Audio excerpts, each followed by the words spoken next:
Hey guys, PJ here. Welcome back to another Exotic Car Hacks video. Today we are going to talk about auction data.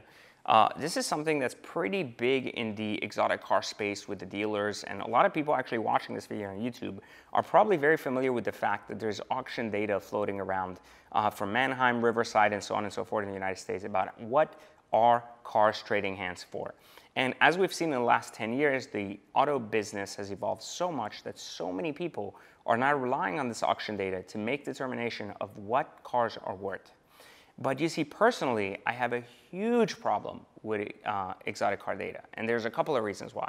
Because first off, I hate auction data, and I hate auction data as it pertains to exotics specifically. A lot of people don't understand kind of why I feel that any dealer who uses auction data to determine how much an exotic is priced at should be very, very careful, because what they're doing is they're ultimately positioning themselves in a huge opportunity for massive losses, and in many cases for losing great and incredible deals on exotic cars. You see, the sticker price of an exotic determines what its worth is. And the sticker price of an exotic can vary over $100,000 car to car. And unfortunately, with auction data, you're very limited on what you can see of the car. The only thing you can really see is the car, the mileage, the color, and the condition based on the CR report, not really the condition that matters. So if the condition says it's great, but it has some sticky buttons, that's where the gray areas come in. So at the end of the day, condition is never a factor of, like, condition in real life condition is never a factor of how auction data works. And of course, colors are not, and nor is, again, the option packages in the car, which make a significant difference, because there is a difference between a base Ferrari 458 and a fully loaded 320, 330,000 458 with carbon fiber race seats, full carbon interior, and so much more. So because the cars are so different and the auction data doesn't differentiate the two, it creates a huge gap in the marketplace. This is the same gap in the marketplace that gives you the opportunity to become an exotic car investor and take advantage of our strategies by clicking the link into this video. You'll be not only given a chance to learn what exotic car investing is, but also how you can join our community and become one by getting the support of our 3,000 plus members.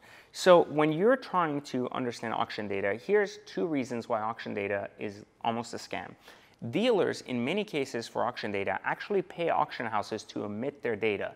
That's right, there's an actual big-ass conspiracy going on where dealerships sell cars at auctions and pay auctioneers to not record the data, which means that a lot of the data that is found on the auction website is theoretically old and isn't showing any recent trends. And if that's the case, and we know for a fact that some of these cars have gone to auction, then we wonder why this data is missing, and typically have to omit it because it's not there.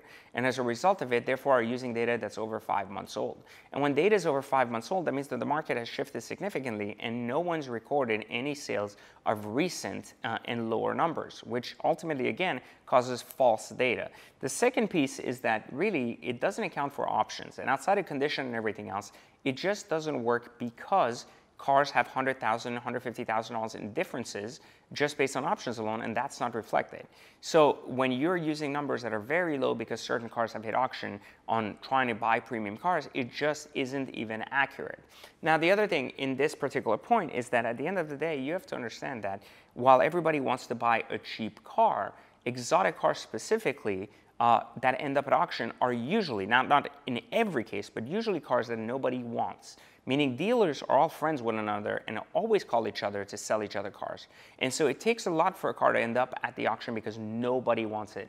And there's usually a reason why. Either it's very hard to resell or there's something specifically wrong. Now, I'm not talking about reaching out to an actual dealer and buying from them on OVE. I'm talking about specifically buying at the auction, going there and bidding. And while there are some gems, it's such a dangerous game to play.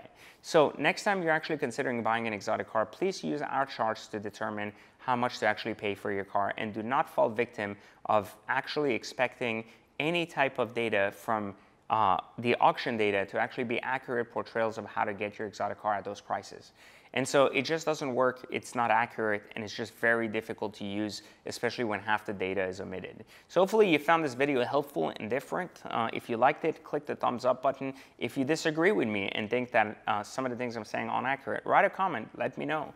And again, I'm really, really thankful for all of you guys following us, and I appreciate you guys that are clicking in the link, taking our free training, and learning how to become exotic car investors.